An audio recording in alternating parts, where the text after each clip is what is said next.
The Atari Creep YouTube channel is intended for a mature audience. Regardless of the subject matter, this video may contain strong language, simulated violence, and lots of psychological nudity. Viewer discretion is advised. What's up, creepers and geekers? Chris the Atari Creep. How is everyone doing today? You know, the reality of today's world, we gotta walk around with these things. We gotta walk around looking like fucking Sub-Zero. And to be perfectly honest with you, I think it looks stupid. I feel like an idiot every time I go out the door with it. But I do understand that it's necessary. And if you're one of those people who are going to fucking give me an 18-page essay on why it's not necessary and mind control and all that shit, just take this to heart. Because I don't want to fucking hear it. I don't care. It's the reality of the situation. If you don't want to keep the neighbors from getting sick and you don't want your mom and dad to get sick, wear the fucking mask. And it is a pain in the ass. It is a pain in the ass, and I'll get that. But there is no reason why we can't make it fun. So I saw this picture on Instagram. That's Mr. Tom Savini, the father of Jason Voorhees, so to speak. And I said, that's fucking rad. I'm going to do that very thing. So I went over to Instagram, and I remember there was a guy over there called Notch Hocks. He's also on Etsy, and that's where I actually got the mask from. And I ordered a blank. Now, I'm used to working with fiberglass. Years ago when we were doing hockey masks, it's always done with fiberglass. This is pretty cool how it's like this. It's not too thin, but it's a nice vacuum form piece. It's going to be so much easier to work with and safer. Oh my god, all this fiberglass dust I fucking breathed in over the years. But regardless, I got the mask. These are going to be the chevrons, the little triangles on the mask right here. Obviously, I'm not going to need the top one. So, I don't think this cost me $18, maybe $20 total. So I'll leave, again, his information down below. Now, he does sell face masks already made if you don't feel like taking on the project. They're not quite like this. They're more cut like this just to cover enough. Your chin, your mouth, and your nose. You get the idea. But I think he sells those completely done in your personal likes and dislikes for like $40. So if you really want one but don't want to take on the project, just go to his Etsy store. I'm sure you'll find them.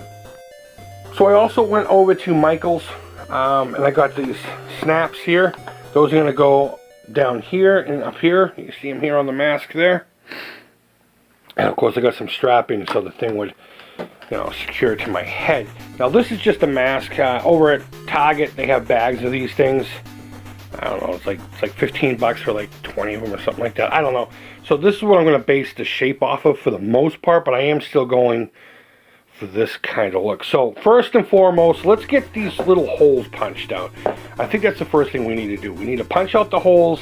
There's like the little pilot holes over here for the snaps, which I'm just going to do a small little hole, and then we'll work out with the shaft of the snaps later on. But once we get the holes punched out, then we can figure out the shape from there. So I think that's what we're going to do first. Let's punch the holes. And for that, I'm just going to use my Dremel. I got all these pieces here. I'll probably start with something like this to start everything, and maybe for the breathing holes, I'll move on to something like this. I'm not going to make you watch me do that. You'll just see the end results of each step. But yeah, I'm going to go out on the porch. I'm going to get that started. Safety first. Wear your eyeglasses. Alright, now that he wants to be a fucking rocking chair, we got the holes cut out. Now, let me give you a little bit of advice, because this is plastic in case you've never done anything like this. Medium speed on your Dremel. Don't try to cut the entire holes with your Dremel bits. Get almost there and use a combination. And these are your buddies right here. Your X-Acto blade to cut some of the burrs off, because there's going to be a lot of melted plastic burr on both sides. A rat tail file, which is a file that's shaped like a stick. Or a rat tail. And some sandpaper. Use that by hand. So now we got to determine, because I did cut the little holes for the rivets. That's almost seeming like it's too high, but I don't know. I'm looking at that. So what I'm going to do, and I just did that for fun, is I'm going to cut maybe about a ½ an inch away from the hole. I'm just going to get the generalized cut straight to the eye here. And I think I want to keep the top of the nose. And I don't know if you can see it, but there is like a raised area where the chevrons are supposed to go. That's pretty cool that he does that, so you get the placement correct. But regardless, I'm going to try to start here at this tip. And I'm going to cut straight across. But I'm going to follow the curve of this eye and then bring it straight up here. And we'll worry about sculpting it. That's almost going to seem like it might be too high. But I don't know. So let me do that. I don't know what I'm going to use to cut it. I could probably use scissors to get the preliminary stuff done, and then just use the drum sander on the Dremel to shape it. But I'm going to have to sit here and think about this for a little bit. So we're going to clean out the eye a little bit more so I have some space to work with going in both directions. I definitely want to keep most of the nose like he did, if not even more. We'll see how comfortable that is. And then, you know, what we'll do is we'll put it up against my face, and we'll season to taste, if you will. But there we go. We got most of this started, and I'm happy. I'm happy with how these holes come out, because it's really easy to fuck these up. Real easy. Alright, so the first cut is the deepest. But, yeah, the sides here I got down with the kitchen shears of the house. And then above the nose I used the cut-off wheel on my rotary tool. So hopefully the wind won't take this away, because we're on the second floor. So I think now it's all about just shaping it. I'm going to take the drum sanding bit from my rotary tool and just clean this out. And I'm going to use this curve to slowly come up here and meet up the corner and round it off on both sides, and hopefully stay as even as I can. I found these little stickers in our drawer. I centered it up with the rivet pilot hole there. Hopefully you can see that in the middle. So I just have a gauge on where not to go. And if anything, I have a nice an even deal to work around. We're not going to come close to it, but just in case, you never know. So right now it's just about sculpting. It's about sculpting with the drum sander dealio, and then we gotta start working about coloring and painting and the fun part. So we got it all chop and sanded down. I used a green Scotch-Brite to get rid of all the shine on there before we actually move on to the paint, which is probably something I should have brought into here. Now, the one thing, and it's funny, I always get hung up on, I'll see an idea like this and it has to be exactly the same way. I'm happy with the way this came out now. I would put it on my face and turn the camera around, but I'm not wearing a shirt right now because it has plastic dust all over it, and you don't want to see my nipple chops. So I'll input a picture right here that my lady took before I took the shirt off, and it seems to work pretty well with the mask I already have. I'm going to assume it's going to work with this as well. Like I said, I got a whole bag of those, so they're going to be in conjunction with each other. I'm going to see if maybe we have Velcro pieces. Maybe Velcro would work on this material. If it does, I might put a few pieces on the inside, but we'll get there when we get there. This is a little higher than I'd really like it to be, but it works out. I kind of wish I hadn't drilled the snaps out yet, though. Would have been nice to center it a little bit more, but you know what? Que sera, sera. And also, I'm regretting cutting this. As I was cutting the top off the mask, I'm like, God damn it. So I just ordered me another blank so I can make an actual Jason mask. And we will do that. Maybe we'll do that live. We'll do the painting of it. And speaking of the paint, we're going with this Rust-Oleum White Flat Primer.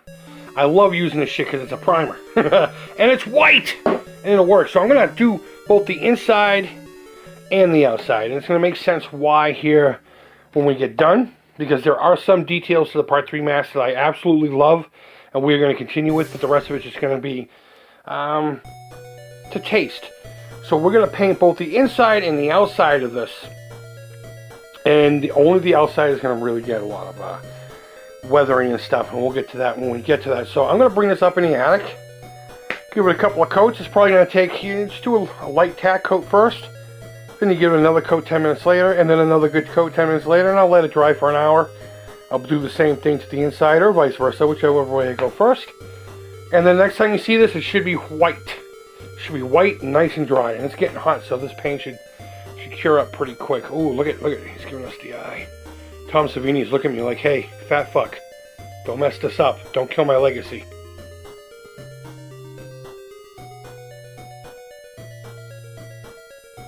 There it is, 3 coats inside and out. Now it's time to put the chevrons on. I'm really glad he did this. I really am. It takes the guesswork out of everything. So I got my stickers and my tweezers. Woo-wee! Look at that. That makes it right there. Holy shit. Oh, I love the sculpt of this. I really love the sculpt of this. This is probably one of the more accurate ones I've had in a long time, since the early 2000s.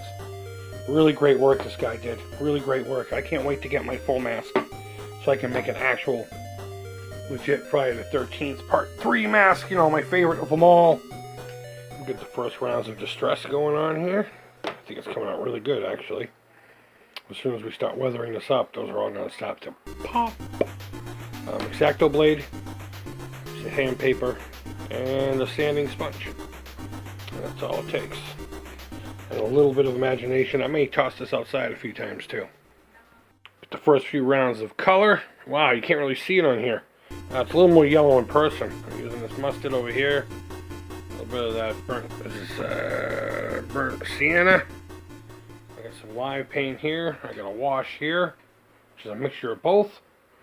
Wow, I really wish you could see the yellowing. Oh well, what are you gonna do? I'm gonna let this dry. Maybe do a couple more passes. I'm gonna hit it with some clear and we'll work on the straps. Alright, so I'm adding a little bit more brown to it. I made a little cup here. It's some of that and a whole bunch of, whatever is it? This is mostly water. It's a wash I made out of burnt umber to make that. And I'm just slowly going over this.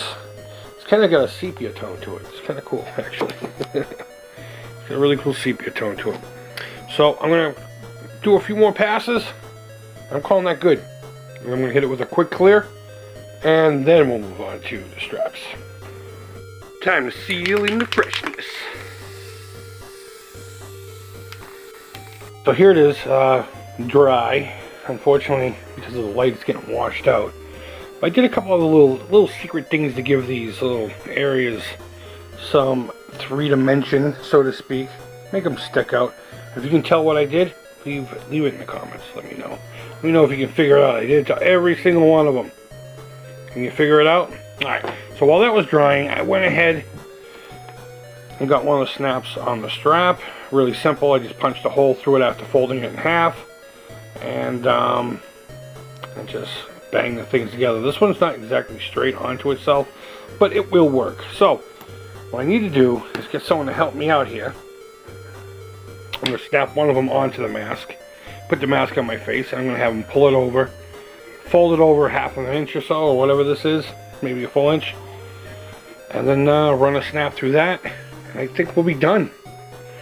So let me see if I can't get the other snap on correctly. This is the part I'm afraid of. I'm afraid that we're not going to be able to cut this properly, but I have a whole yard, so we'll eventually get it. We'll eventually get it to work.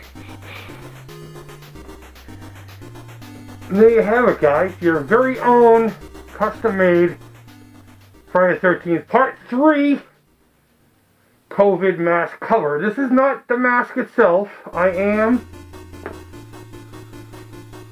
wearing an actual mask underneath, and I will show pictures of this in better lighting and with the other side of the camera that doesn't have a crack going through the lens at the end of the video. Guys, it didn't take me the full day. One day to get this thing done.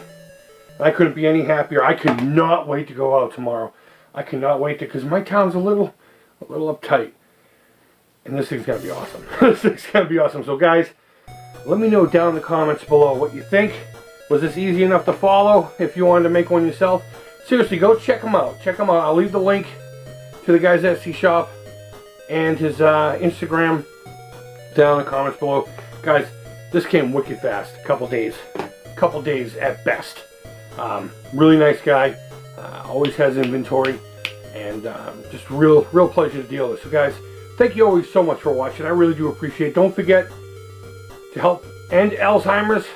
You talk about being a killer, let's kill that motherfucker, so we can get one step closer to that first survivor. Guys, thank you always so much for watching. I really do appreciate it. Go ahead and leave your feedback. Thumbs up, thumbs down, all feedback to the Creep is positive. Until next time, hope you're doing well. You know, shitty times, let's still have fun. Let's still have fun. Take care. Creep it real.